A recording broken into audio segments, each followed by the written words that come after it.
ये श्रृंखला आधारित है मानव अधिकारों के हनन की सत्य घटनाओं पर।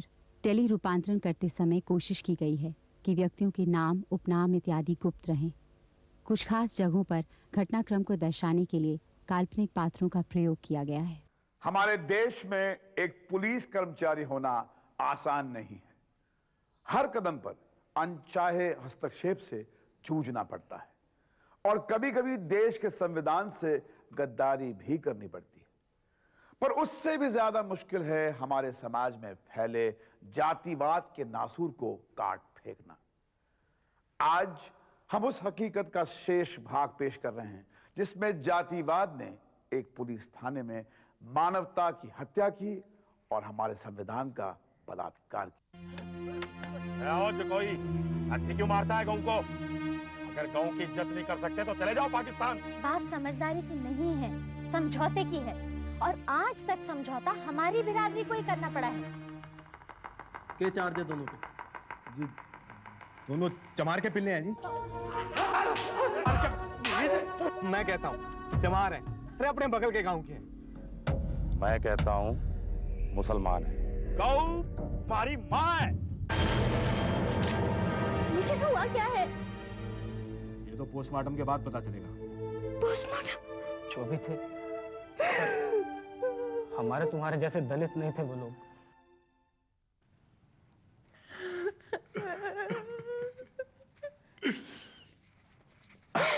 रोले भाई, रोले भाई। मेरे बच्चे कितने मजबूत हैं, लंबे लंबे हट्टे कट्टे।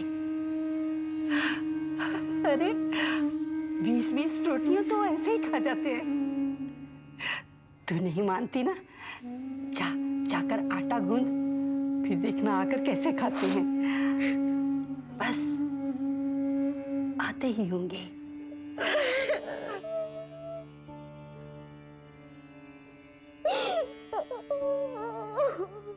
अपने दोनों लड़कों की मौत का सदमा माई बर्दाश्त नहीं कर पाई। उसके दोनों लड़के उसकी अंधी आंखों की रोशनी हुआ करते थे। अब माई वाकई अंधकार के सन्नाटे में खो गई थी। माई, तारा और दयाराम को गांव वालों की सहानुभूति जरूर मिली, पर समर्थन नहीं। डर और दहशत की लपेट में गिरफ्त सभी लोग इस भयानक कांड से मुंह फेर रहे थे। दुख की बात तो ये है कि हमारे गांव में पिछड़ी जाति के लोग सदियों से इस तरह के अत्याचार का शिकार रहे हैं, पर 19 वर्षीय तारा को इसकी परवाह नहीं थी। उसकी आंखों में आंसू सूख गए थे और खून उतर आया था।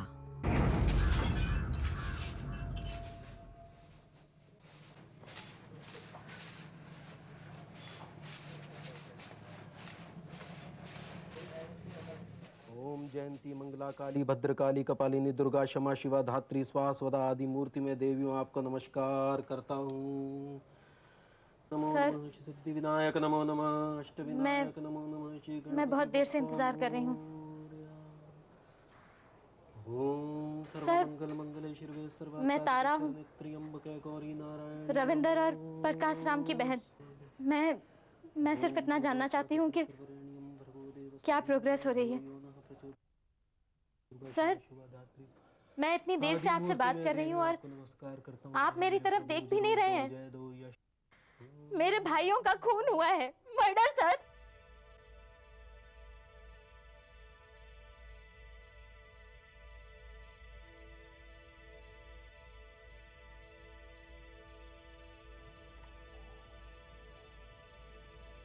कॉलेज में पढ़े, यही तो प्रॉब्लम है।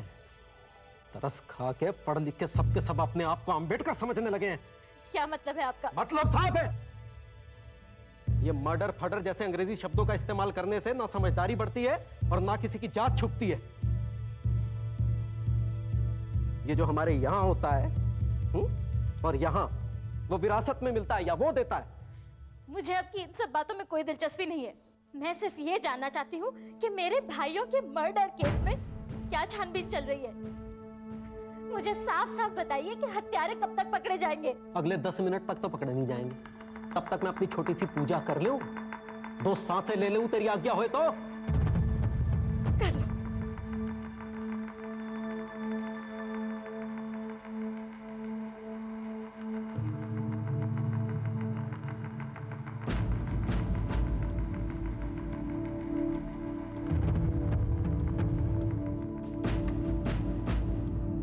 मदन जी, आप एसएचओ साहब की तो चिंता ही ना करें।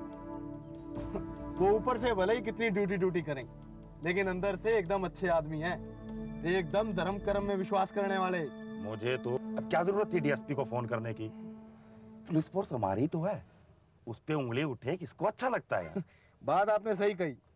दरअसल अपने डीएसपी साहब थोड़े से भावुक हो जाते हैं पुलिस फोर्स को लेके।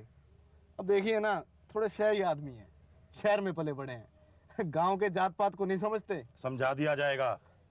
खैर वो तू मुझ पे छोड़ दे। दिल्ली वाले ऐसे 2-4 रामबाण मारूंगा कि सुबह सबसे पहले उठ के गौ माता के दर्शन किया करेगा।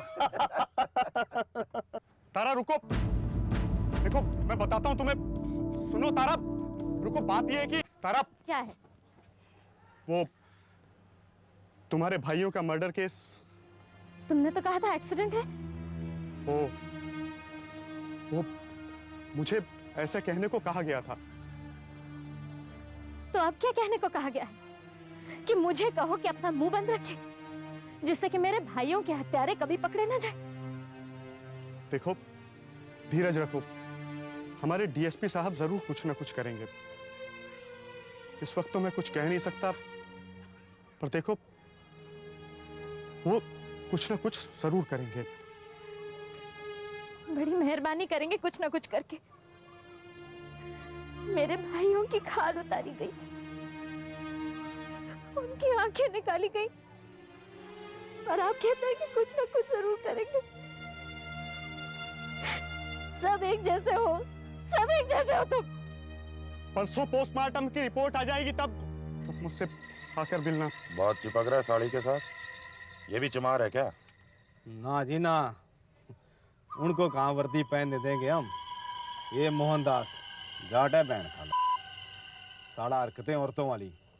बाप ने मोहनदास नाम क्या रख दिया, खुद को गांधी समझने लग गया। इसको तो मैं देख लूंगा। जरा ढंग से देखियो पीएसआई, नहीं तो ये आज का बापूजी हमको बुरे दिन दिखा देगा। इंक्वायरी कमीशन के सामने मुंह ना खोलने पाई है मादर। समझ गया? फिक्र ना करो जी आप। 2 दिन बाद जब पोस्टमार्टम रिपोर्ट आई, तारा तुरंत पुलिस स्टेशन पहुंची, पर न तो उसे रिपोर्ट की डिटेल बताई गई और न ही उसे कांस्टेबल मोहनदास मिले। उसे बताया गया कि मोहनदास अनिश्चित काल के लिए लंबी मेडिकल लीव पर गए हैं। निराश न होते हुए तारा दृढ़ता से पुलिस अधिकारियों के पीछे लग गई और घर पर भी मोर्चा संभालती रही। पर जब पुलिस ने अपनी छानबीन की रिपोर्ट इंक्वायरी कमेटी को पेश की, तारा बुरी तरह हिल गई। ये क्या लिखा है अखबार में? क्या लिखा है? जोर से पढ़। बाबा, बहुत गलत लिखा है, बहुत गलत। देखिए सर, उस दिन रविंदर और प्रकाश दोनों ने जिमारी गांव से एक गाय खरीदी। वो उस गाय को हाईवे के पिछली तरफ ले जाकर मारने वाले थे कि मैंने उनको दर्द पहुंचा। वो गाय हमारे कब्जे में है सर। सर जी, सबके सामने हमारे ही थाने में दोनों भाइयों ने खूब हंगामा किया, पर मुझे घूस देने की ऑफर की। खालों से भरा हुआ उनका मैटाडोर पुलिस स्टेशन के बाहर खड़ा था और इससे आपत्ति जताते हुए कुछ लोगों ने अफवाहें फैला दी कि वो दोनों सड़क पर ही गाय को मारकर उसकी खाल उतार रहे हैं। भीड़ पर फायर करने का तो सवाल ही नहीं था। मैंने उन दोनों लड़कों से कहा कि भीड़ से अपोलोजाइज कर लो, तभी मामला डिफ्यूज होगा। सर, भीड़ में सभी जाति के लोग थे, जाट, जाटव, चमार, सभी लोग थे जी। दरअसल भीड़ ये समझी कि दोनों लड़के मुसलमान हैं, इसीलिए तीव्र भड़की हुई थी। वो दोनों लड़के माफी मांगने के बजाय भीड़ को गालियां देने लगे। ये हाई पॉइंट था। बस उनकी गालियां सुनते ही भीड़ ने अटैक कर दिया, सारा पुलिस स्टेशन तोड़ डाला और उन लड़कों को घसीट कर बाहर ले गई। मेरे सभी ऑफिसर्स ने, सभी कांस्टेबल्स ने अपनी तरफ से पूरी कोशिश की। काफी लोग बुरी तरह घायल हो गए, लाइक मिस्टर सिंह। पर जब बात आपे के बाहर हो गई तो मैंने हवा में फायर करने का ऑर्डर किया। सर फायरिंग से भीड़ तो भाग गई, लेकिन दोनों को अस्पताल पहुंचाने में बड़ी बाधाएं पेश आई जी। बेसिकली हॉस्पिटल पहुंचने में हुई देरी के कारण ही उन दोनों की मौत हुई। पोस्टमार्टम की रिपोर्ट तो आपके पास है ही। और ये तो सर जिन्होंने मारपीट की वो बाहर के लोग थे, पहले कभी नहीं देखा था। अंधेरा भी था, उन्हें ठीक से देखकर याद रखना, और वो भी इतने तनाव के माहौल में, क्वाइट इम्पॉसिबल यू नो।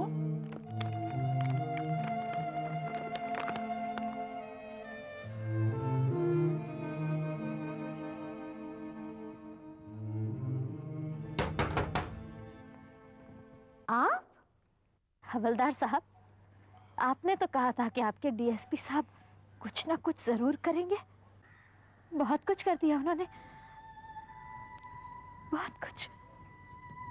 हाँ, मैंने भी पढ़ा। और पढ़ के क्या तय किया है? फिर से दुम दबा के लंबी छुट्टी पे भाग जाएंगे?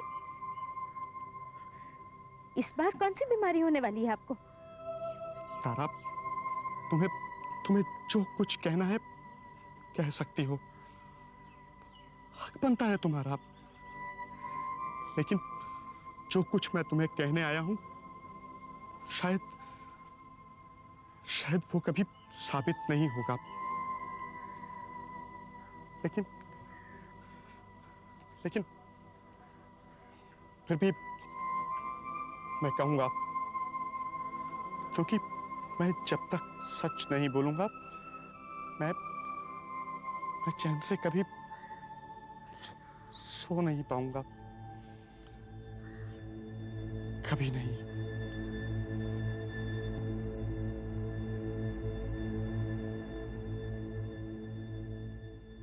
प्रेम जो जीवन में हम तलाश कर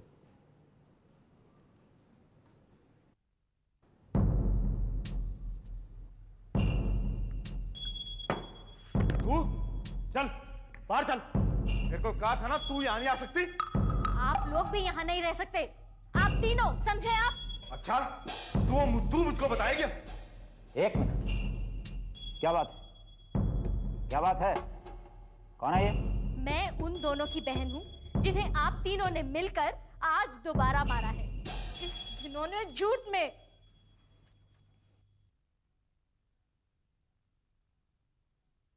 हमारी रिपोर्ट सच थी, तुम मौका वारदात पर मौजूद नहीं थी, हम थे। अगर मैं वहां मौजूद होती ना, तो उन लोगों को मेरे भाइयों तक पहुंचने के लिए मेरी लाश पर से गुजरना होता। और आप लोगों ने क्या किया? मेरे भाइयों की लाशों की खाल उतरते हुए देखा, खड़े खड़े इतने सारे लोग वर्दी पहने, बंदूक ताने। छी! ए छोरी, हमारा वक्त बर्बाद ना कर। गलती तेरे भाइयों ने की थी। हाँ, सही कहा आपने, दो गलतियां की थी उन्होंने। एक तो ये कि वो ईमानदार थे, और दूसरी ये कि वो चमार थे, है ना? गौ हत्या करने जा रहे थे दोनों। गांव वालों की भावनाओं की कोई कदर नहीं। ईमानदार भाई तेरे। एक बूढ़ी बीमार गाय की खाल के लिए मेरे भाई अपने माल की डिलीवरी छोड़ के उसे बीच सड़क में मारने जाते।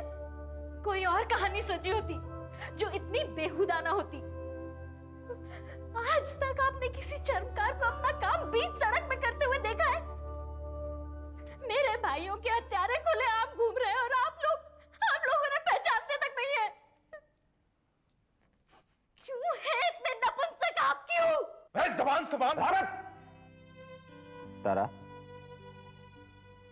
मेरी बात सुनो। तुम्हारे भाइयों की मौत एक्सीडेंटल थी, ओके? उन लोगों को गलतफहमी हुई थी कि वो मुसलमान थे। अगर वो मुसलमान होते तो ये एक्सीडेंट नहीं होता, जायज होता। आप पुलिस ऑफिसर है, डीएसपी, आप ऐसी बातें कर रहे हैं? क्या हमारे देश में अलग अलग लोगों के लिए अलग अलग कानून होते हैं? देखो तारा, कानून तुम्हारी मदद करेगा, मैं तुम्हारी मदद करूंगा। तुम्हें कंपनसेशन मिलेगी। और में जाए आपका कंपनसेशन, नहीं चाहिए मुझे आपका कंपनसेशन। मैं कहती हूँ मुझे आप तीनों के सर चाहिए, उस भीड़ की जान चाहिए मुझे। देंगे आप कॉम्पनसेशन, आपको मिला होगा कॉम्पनसेशन। अपनी इज्जत, अपनी ईमानदारी सब कुछ बेच देने का। बताइए कितने रुपए में खरीदा था आपको, बताइए।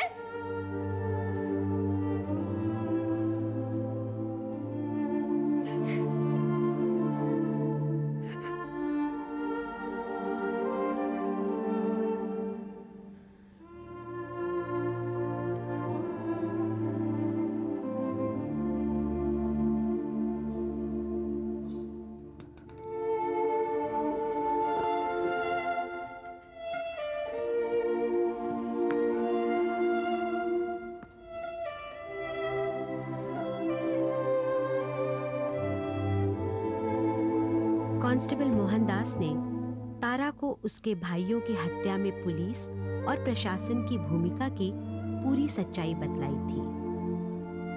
हत्या स्थल पर बैठी अकेली और हारी हुई तारा को गुस्से और घृणा की भावनाओं ने घेर लिया था। कांस्टेबल मोहनदास के शब्द बार बार उसके कानों में गूंजने लगे। वो गाय मैं ही लाया था, पीएसआई रावत के कहने पर। लेकिन मां की कसम, मुझे नहीं मालूम था कि वो तुम्हारे भाइयों को फंसाने के लिए षड्यंत्र था। मोहनदास भाई, ये क्या हो रहा है बाहर? कुछ तो बता। अरे कौन है ये लोग बाहर? हैं? हमारे बारे में क्या पूछ रहे हैं? चिल्ला क्यों रहे हैं ये सारे? डरना नहीं, तुम लोग बिल्कुल मत डरना। डीएसपी साहब आ गए, वो सब संभाल लेंगे। तुम लोग बिल्कुल मत डरना। क्या करेगा?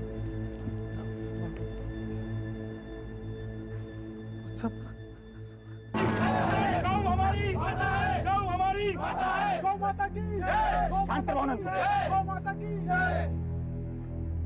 बोलिए। देखिए मदन जी, मामला आगे बढ़ाने से कोई फायदा नहीं है। कोई कंप्रोमाइज करते हैं। मैं उन दोनों लड़कों से माफी मंगवाता हूँ, लेकिन उन्हें आपको सौंपने का कोई चांस नहीं, फिर वो बचेंगे नहीं। अब पानी सिर के ऊपर चढ़ आया है डीएसपी साहब।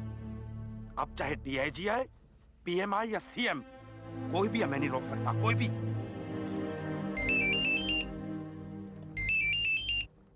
Yes sir. Sir how is it possible sir? Sir please sir. अभी तो और भी बहुत से फोन आएंगे डीएसपी साहब, इससे भी बड़ी बड़ी हस्तियों के। अब मामला हमारी अस्मिता का है। आप हटिए यहाँ से। भाइयों, पुलिस वालों ने हमारी बात मान ली है, बाहर निकालो।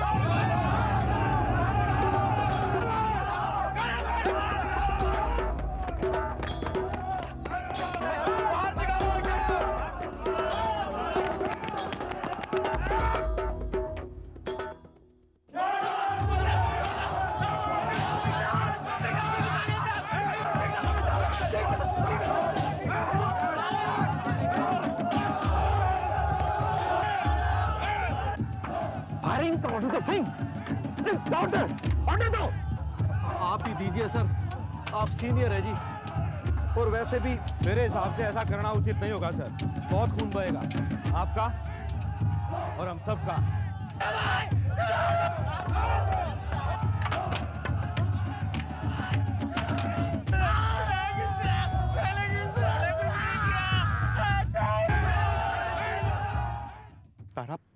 तारा, तुम यकीन नहीं करोगी, इलाके के डीएम, एमएलए, सारे वरिष्ठ अधिकारी वहां पर पहुंच गए थे। चाहते तो सब मिलकर भीड़ पर काबू पा सकते थे, पर किसी ने कुछ नहीं किया। चाहते तो हवा में फायर कर सकते थे, पैरों पर गोली मार सकते थे, लेकिन सब खड़े खड़े तमाशा देखते रहे। मुझे यकीन था कि डीएसपी साहब हत्यारों को नहीं जाने देंगे, लेकिन मेरा विश्वास टूट गया। वो भी बिक गए या डर गए।